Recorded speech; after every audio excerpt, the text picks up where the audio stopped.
खासदार अनिल बोंडेजी आपल्या सोबत आहेत. ते माजी कृषी मंत्री पण आहेत. बोंडे साहेब, तुम्ही माजी कृषी मंत्री होतात, त्याच्यामुळं काम तर महाराष्ट्रानं पाहिलेलं आहे. परंतु आत्ताचे कृषी मंत्री जे आहेत ते वादामध्ये अडकलेत, कधी सभागृहामध्ये रमी खेळताना तर कधी वक्तव्य करताना. काय सल्ला द्याल? शेती आणि शेतकरी हा संवेदनशील विषय आहे. सगळ्या शेतकऱ्यांचं लक्ष मुख्यमंत्र्यांच्या घोषणेकडे आणि कृषी मंत्र्यांकडे असतं. आणि महाराष्ट्राने भारताला सुद्धा चांगले कृषी मंत्री डॉक्टर पंजाबराव देशमुख, त्याचप्रमाणे शरदचंद्रजी पवार असे दिलेले आहे. परंपरा चांगली आहे आणि म्हणून आणि काम करण्यासारखंही खूप आहे. 150 कोटी खातेदार आहे आणि म्हणून माझी साधारणतः अपेक्षा अशी आहे एका शेतकऱ्याप्रमाणे की माणिकरावजी अतिशय चांगल्या मनाचे आहेत आणि त्याच्यामुळं ते शेतकऱ्यांसोबत आणि कृषी संशोधनासोबत विद्यापीठासोबत जास्त वेळ दिला तर कदाचित असे प्रकार घडणार नाही. अच्छा, परंतु जसं तुम्ही म्हटलं होतं की वेगवेगळ्या प्रकारचं प्रशिक्षण पण असतंय, तसं काही ह्याची गरज आहे का?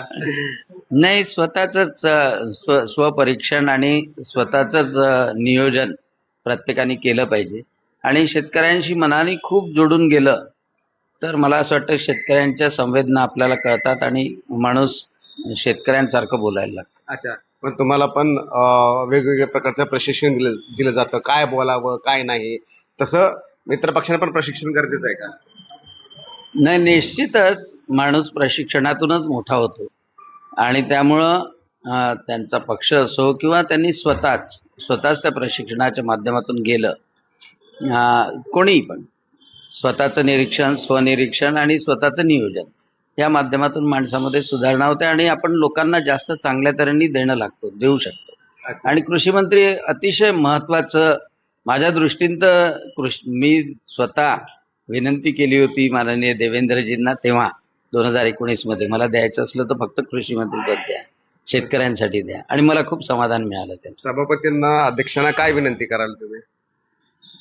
यावेळेला जे महाराष्ट्राच्या विधानसभेमध्ये ओव्हरऑल घडलं, आम्हाला आमदार झाल्यानंतर जे प्रशिक्षण रामभाऊ म्हाळगी केंद्रामध्ये दिलं होतं आणि इथे खासदार झाल्यानंतर माननीय प्रधानमंत्र्यांनी 2.5 तासपर्यंत आमच्याशी संवाद साधला होता आणि त्याचा खूप परिणाम माझ्यावरच नाही तर तरुण खासदारांवर पण होतो आणि त्या प्रकारचं काही नियोजन जर सभापती आणि अध्यक्षांनी केलं तर ते महाराष्ट्राच्या दृष्टीनं खूप चांगलं होईल. अच्छा, तरुण भारत संघाचा पेपर आहे, त्याच्यामधून आलेले की यांना कोणीतरी आवरा आणि यामुळे इमेज डॅमेज होते देवेंद्रजींची पण आणि सरकारची आणि मंत्र्यांची पण.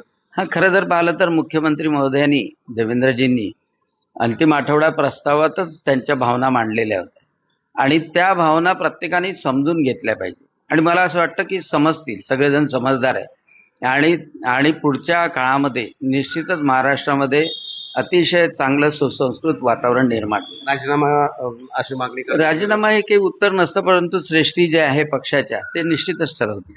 बरोबर आहे, पक्ष शिक्षण ठरावावं, परंतु अशा बेताल वक्तव्य करण्याच्या ऐवजी त्यांना प्रशिक्षण देणं गरजेचं आहे.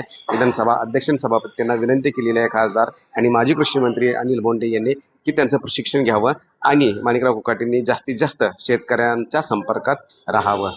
Cameraman Satyam sir, Ramraj Shinde, NDTV, Delhi.